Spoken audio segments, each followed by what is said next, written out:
Hi, food eaters. This is Mel Weinstein, host of the Food Labels Revealed podcast and the self-professed prophet of processed foods. Welcome to the 13th episode. In today's podcast, I'll be examining and evaluating the very popular Lunchables line of kids' meals manufactured by one of the giants of the processed food industry. You won't believe what's in those boxes that pass for food, and that this type of food is what many American kids are eating for lunch or some other meal. Lunchables may well be the mother of all processed foods. Also, I'll look at a sensible, but likely very unpopular alternative to the factory food in a box option. Along the way, I'll talk about why kids are in trouble regarding what they put in their mouths these days. For those new to the podcast, here's a bit about myself. I have a 30-plus year background in chemistry education, food testing, chemical research. And for many years, I've had a fascination with what we eat, what makes up what we eat, and what processed foods might be doing to our health. Based on my work experience in the food ingredient industry, I also bring some inside information to this subject. This is the only podcast that I know of that is dedicated to looking behind the curtain at all of those strange and unusual ingredients that constitute processed foods. The subject of today's podcast, Kraft's Lunchables, has been on my mind since the beginning of this series. There's probably no other processed food in the marketplace that better represents what happened to the American diet in the last half century. That's why the title of this episode is The Poster Child for Processed Food. This description is particularly significant since this product is aimed at kids, and a generation of kids that is facing the increasing probability of developing devastating diseases like type 2 diabetes, heart disease, and cancer at unusually younger ages, plus the rise of obesity that's a precursor to those diseases. More about that later. Let's get into a little history. How did Lunchables come into existence? Much of the info presented here is coming from two sources, Wikipedia and the book by Michael Moss called Salt, Sugar, Fat: How the Food Giants Hooked Us. Back in the 80s, the Oscar Mayer company, known for its processed red meats, was suffering a severe decline in sales due to a national campaign against high-fat and salt consumption. Do I hear a jiggle? Oh, I'd love to be an Oscar Mayer wiener. That is what I truly like to be. 'Cause if I were an Oscar Mayer wiener, everyone would be in love with me. Ah, that brings back memories. Oscar Mayer was losing market share for their bologna, salami, hot dogs, and other products, which were loaded with salt and fat. I remember those days when food companies were scrambling to reduce fat content or come up with what they called fat replacers. The company I worked for spent millions of dollars developing a starch-based fat replacer ingredient. By the time the product was manufactured and marketed, the fat scare was over and the company ate a big loss and discontinued the product. In the mid-'80s, the vice president of Oscar Mayer, whose name was Bob Drain, came up with a clever idea to sell more bologna and other red meats. Drain discovered that parents' primary concern was time. Working mothers and single mothers especially were pressed by the time constraints of fixing breakfast for their families, as well as packing something for their children to eat at school. This gave Drain the idea of creating a convenient, prepackaged lunch in a box featuring Oscar Mayer's trademark red meat. He came up with the concept of self-contained, individualized, compact, portable, ready-to-use, fun, and cool food. Design of the package was based on the Japanese concept of a bento box along with the look of an American TV dinner. There was a sandwich, snack, and drink in the lunchbox. Crackers were substituted for bread because they could last longer in grocery coolers. The cheese was provided by Kraft when Oscar Mayer merged with Kraft in 1988 after the launch of Lunchables.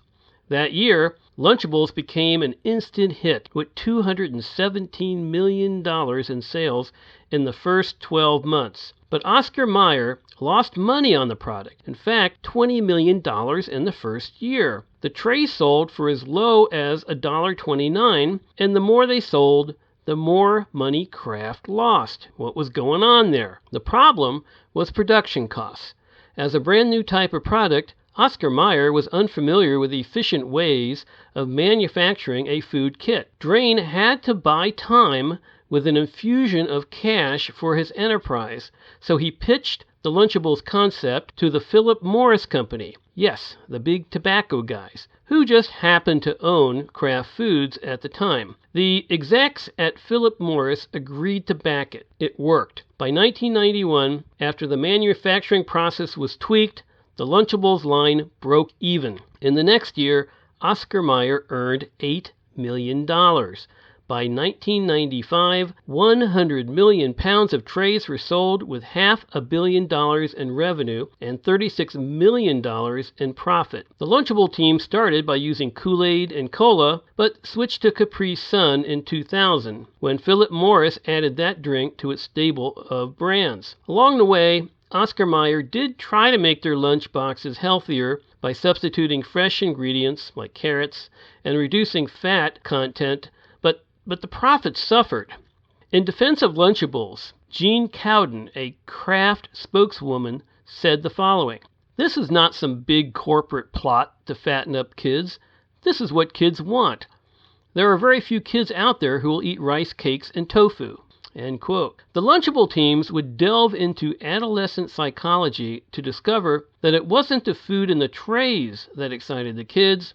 It was the fun, the cool, and most of all, the feeling of power it brought to their lives. So, what's the picture for the Lunchable lines today? Well, first of all, in writing up this piece, I found that my word processor recognizes the word Lunchables when the L is capitalized. That means that Lunchables is now part of the American lexicon. Who'da thunk? If you go to Lunchables' website, which is Lunchables.com, you'll see all the 48 mind-boggling varieties of these so-called meals in a box. They are spread across 6 general categories. There's Lunchables with drink, Lunchables with 100% juice, there's only 4 choices there, Lunchables without drink, Lunchables uploaded with drink, in this case uploaded means extra items and therefore extra cost, then there's Lunchables snacks, and finally, Lunchables uploaded snacks. Where do you start with so many choices? Of course, most grocery stores don't carry the full line. The novelty of these products is in the combination of items in the box. Oscar Mayer throws in all kinds of snacks, desserts, drinks, many of which are well-recognized brands like Hershey, Capri Sun, Reese's, Fruit Roll-Ups, and so on. Of course, the profits will be greater if Oscar Mayer used products from its mother company, Kraft, whenever possible. Not having first-hand experience with Lunchables, I went to my local grocery store to see what they had in stock. I located the Lunchables in the refrigerated section of the store, right next to the lunch meats, of course. Out of the 48 possible varieties, I saw maybe 12. There were the regular kits for $2.99 each, plus there were several uploaded varieties for $3.49. Many of them had cute names for the items in the trays that would catch kids' eyes, such as pizza kebabbles, chicken dunks, chicken poppers, cracker stackers, fruit by the foot, cookie dunks, dirt cake, and my favorite, beef walking taco.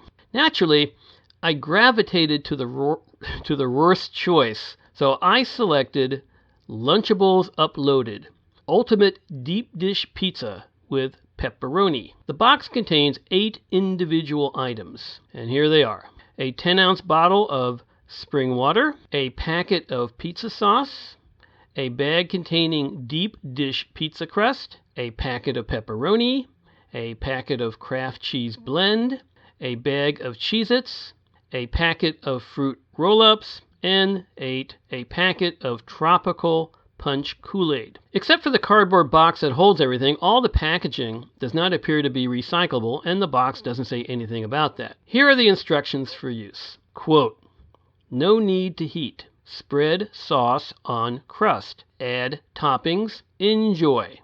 Or alternatively, the pizza can be heated for 20 seconds in a microwave oven. Next, peel the fruit roll from the cellophane backing before eating. End quote. For some reason, no directions are given for making the Kool-Aid drink, but I guess that's supposed to be common knowledge among kids. So the cost of this item was $3.49. The food weight was 4.7 ounces. So what are the ingredients in this box? First of all, they're listed on a side panel in very small print according to each type of item. I can usually read normal print without a problem, but I had to get my reading glasses out to decipher this ingredient list. Just think how difficult it would be for parents to check out the ingredients if they even had a compunction to do so. I sat down and typed out all the ingredients into my word processor. It took a bit of time. That's because there's a whopping 131 total ingredients in that 4.7 ounces of food. To me, it's quite a technological feat that Oscar Mayer and its associated companies could pack so many components in such a small amount of food. Could you imagine doing that in your kitchen? Grabbing a zillion boxes off your shelves to make lunch? Now, if I subtract the vitamin and water ingredients from the list, the total number decreases to 112. Then, if I remove all of the replicates, that is, those items that show up more than once, the total decreases to 83 unique ingredients. That's still a mind blower. The most common ingredients were preservatives, which showed up 8 times, sugar substances showed up 8 times, and salt was on the label 6 times. It's interesting to note that you would find it very difficult to find the Lunchables ingredient list for this product online. The Lunchables website doesn't even say a word about ingredients lists. Makes you wonder. Now, you and I don't have the time or the desire to weed through 83 ingredients. That would be a real snoozer. Plus, I've talked about many of these ingredients in previous episodes, so I won't even read them all, but what I am going to do is talk in general about the individual components in the box. And when I come across something new and interesting, I'll delve into it with a little bit of detail. First, I want to say something about where the kit packets come from.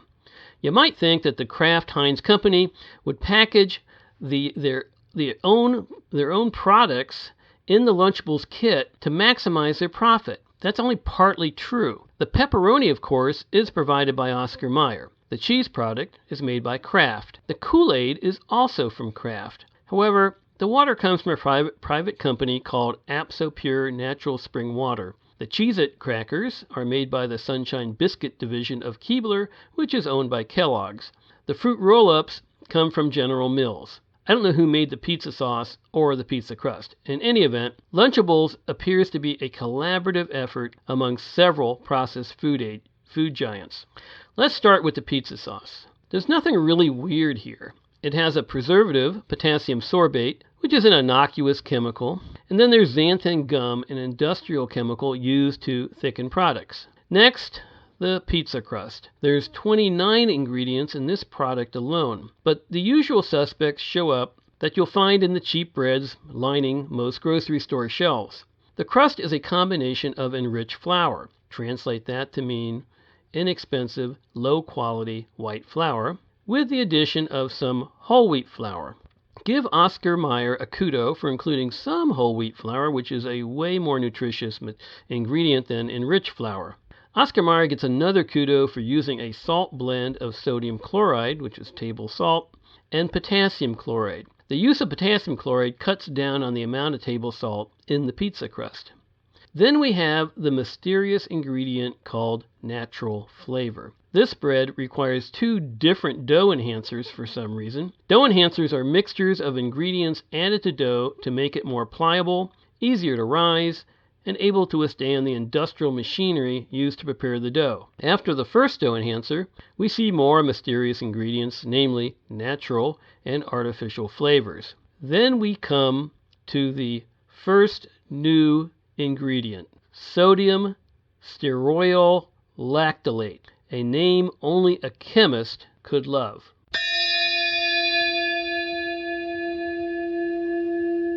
This is the ingredient of the day. Sodium stearoyl lactylate, a cream-colored powder or brittle solid, is also called SSL for short. Its purpose in the pizza crust is as a dough conditioner. It makes the gluten in bread stronger and more extensible, meaning the dough is less likely to break or stick during manufacturing. Strengthening the gluten improves the dough's ability to rise, which increases the volume of the finished loaf. It also helps produce softer crumbs and more uniform texture. In the baking industry, it is thought to improve the ability of the bread to resist abuse. How is it made, you ask? SSL is currently manufactured by the esterification of stearic acid with lactic acid and partially neutralized with either food-grade soda ash, which is sodium carbonate, or caustic soda, which is concentrated sodium hydroxide. Does that sound like a food ingredient? It's typically present at a concentration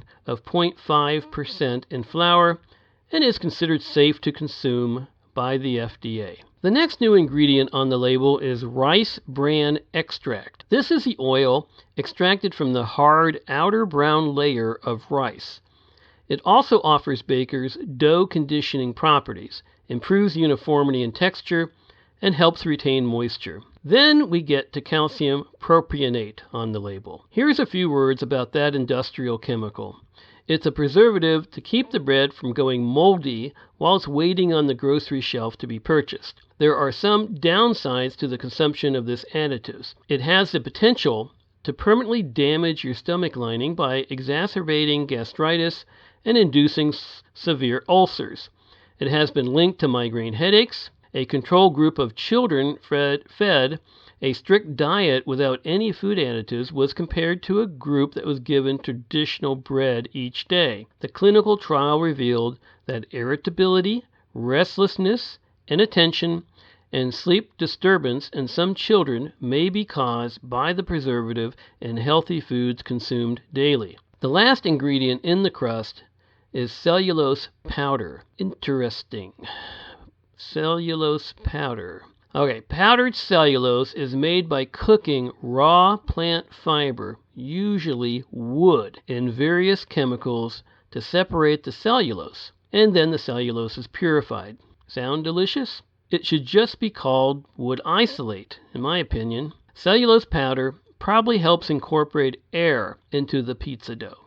Let's continue now with the pepperoni component. This product has the usual components of cured meats, such as cheap meat source, note the mechanically separated chicken, sugar, culture agents, the mystery ingredient called flavoring, and a slurry of preservatives including sodium ascorbate, sodium nitrite, which is a cancer agent, BHA, which stands for butylated hydroxyanisole, a suspected carcinogen, and BHT, which stands for butylated hydroxytoluene, a liver toxin. All wonderful ingredients for kids.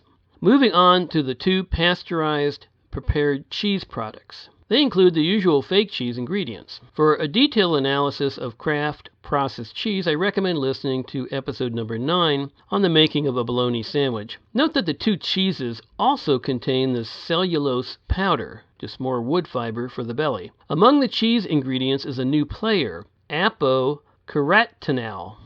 Not sure I'm pronouncing that right, but that's my best shot. That's new to me. Never heard of it. Apocarotinol is in the processed cheese as a food coloring. It imparts an orange to orange-red color. It's present to make the cheese look like cheese.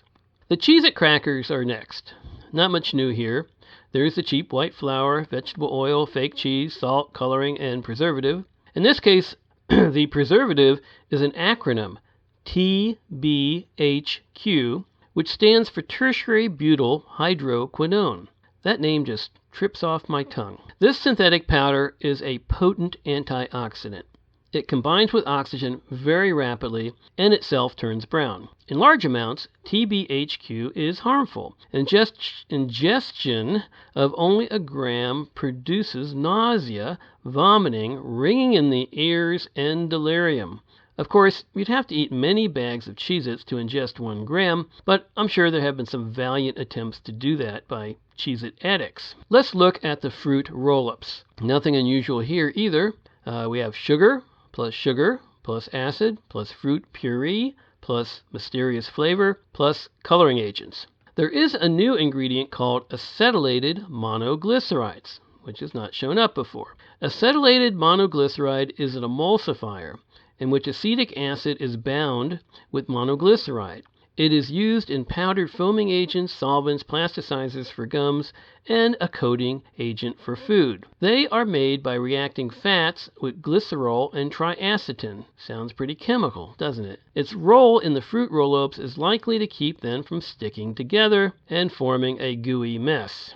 The colorings for the roll-ups come from 4 artificial dyes. Yellow 5 may cause aspirin-sensitive people to suffer from asthmatic symptoms. Yellow 6 has been shown to cause allergic reactions in people. Red 40 was being considered for banning by the British and European parliaments around 2009 due to its adverse effects on young children. And finally, blue 1 may cause allergic reactions. It has also caused malignant tumors at the site of injection and by ingestion in rats. Lastly, we come to the Kool-Aid product. It's a combination of sugar plus acid plus the mysterious natural and artificial flavors plus artificial sweeteners to boot, like acesulfame potassium and sucralose. Sucralose is one of the most industrialized food ingredients known to man and made using phosgene, a World War I poison gas. Rounding out the Kool-Aid ingredients are more artificial colors, like red 40 and blue 1, followed by the preservative BHA. Let's take a look at some nutritional aspects of our Lunchables example. First off, the meal in a box offers up 430 calories. Given the average daily 2,000 calorie diet, that only amounts to 22% of daily consumption. That's reasonable, assuming that a kid just eats the 4.7 ounces of food in the Lunchables and nothing else. The fat content is 18 grams. The daily value for fat is a generous 65 grams, so one Lunchables tray provides 28% of the daily requirement. That's also reasonable. The saturated fat component is 6 grams. The daily value is 20 grams, so a kid will consume 30% of the recommended amount for saturated fat. That's fairly high, but not outrageous. The cholesterol intake would be 20 milligrams. The daily value for cholesterol is 300 milligrams, so at 7%, the cholesterol consumption is reasonable. The sodium level is 750 milligrams. The daily value for sodium is 2,400 milligrams. The Lunchables box provides a kid with 31% of the recommended intake of sodium, which is not unreasonable if, again, that's all the kid eats for lunch. The sugar level is 18 grams. The FDA suggested limit is 50 grams, so at 36%, a kid is not getting an overdose of sugar. The fiber level is 3 grams. The daily value is 25 grams. So the fiber amount at 12% is drastically low. That's very typical for processed foods, which really have significant amounts of fiber to help regulate the bowels. Overall, from a nutritional perspective, the Lunchables dinner is not horrible. On the other hand, it's not stellar either. This analysis, of course, ignores the quality of the macro ingredients, like the protein, fat, sugars, and carbs. From a numerical perspective, the Lunchable meal appears to be fairly okay, but from an overall health analysis, is this really nutritious food for kids to be eating? More about that later. Let's do a comparison. What if a parent got old school and packed a school lunch for their kid? Say a peanut butter and jelly sandwich using multigrain bread, along with an organic apple and an 8-ounce bottle of 100% orange juice. Now, in my store, a loaf of organic multigrain bread costs $4.49 for a 17.6-ounce loaf. That comes to 64 cents for 2 slices. Organic peanut butter costs $3.99 for a 16-ounce jar. That comes to 29 cents for 2 tablespoons of peanut butter slathered on the bread. Now add a tablespoon of just fruit jelly at $2.29 for an 11.5-ounce jar. That comes to 13 cents for the jelly. The organic apples are $2.99 for a bag of 8 apples. That comes to 37 cents per apple. For the snacks, there's a product called My Super Cookies. It's organic whole grain cookies at 55 cents per 1-ounce individual bag. Finally, for the beverage, Let's include an 8-ounce bottle of Tropicana 100% real juice at 56 cents per bottle. When all of that is totaled up, the cost comes to $2.54 for the whole lunch. The total amount of food, not counting the orange juice, is 305 grams, or almost 11 ounces. Now, compare that to the Lunchable meals. Point 1. It's $2.54 for the healthy lunch versus $3.49 for the Lunchables. Point 2. It's 11 ounces of food in the healthy lunch versus 4.7 ounces for the Lunchables. On a per gram basis, the cost for the healthy lunch is 0.83 cents per gram, less than a penny. For the Lunchables, it's 2.6 cents per gram. Okay, so that's 0.83 for the healthy lunch versus 2.6 for the Lunchables. What about the number of ingredients? In the healthy lunch, there are 52 ingredients versus the 131 in the Lunchables. In summary, the healthy lunch with mostly organic ingredients, that is, no chemical preservatives, pesticides, herbicides, synthetic colorings or flavorings, or GMOs for that matter. It has whole grain flour and other beneficial ingredients. It's almost 30% cheaper than the highly chemicalized, non-organic Lunchables meal. Wow, that's really a no-brainer. But most parents won't bother to give their kids a healthy lunch to take to school. Why not? Well, the odds are greatly against them for a variety of reasons. Here are just some of them. At the top of the list is time. Lunchables equals convenience. Everything is in the box. Just grab it off the grocery shelf, store it in the fridge, and hand it to your kid as they exit out the door. Job done. Nowadays, parents won't make the time to put together a healthy lunch. Second, most people don't have a clue about what's in these processed foods and what makes them hazardous. That's the purpose of this podcast, but most people are not interested in what is in their food, just whether it's convenient, tastes good, and is affordable. Face it, time is required to search out healthy foods and to familiarize yourself with the good and bad ingredients. Thirdly, kids these days probably won't take to a healthy lunch because it's not glitzy or cool, and they haven't been educated about healthy food, particularly since their parents are often clueless. Then there's the marketing by the processed food industry, which targets kids with fun advertising, games, cartoon characters, and whatever else they can pull out of their bag of marketing tricks. There's a bigger picture here that needs to be addressed. There's an epidemic of obesity in children in this country, as well as a growing population of teenagers with type 2 diabetes. It's not their genes. It's not simply a lack of exercise. The major problem is bad food and lack of nutrition. Junk food, fast food, convenience foods, factory foods, and industrial food chemicals are making kids sick. Here's a quote from the book by Mark Schatzker called The Dorito Effect. Quote, "The U.S. remains the most obese country in the world, and where the rates of obesity appear to be reaching a plateau among adults at 35%, they are still climbing among the group that is the most vulnerable to the food industry's products, children. The most recent data from 2006 to 2008 shows that the obesity among kids aged 6 to 11 jumped from 15 to 20%. Adult onset diabetes had to change its name to type 2 diabetes because so many children are now being diagnosed with what was formerly considered a metabolic disease of grown-ups.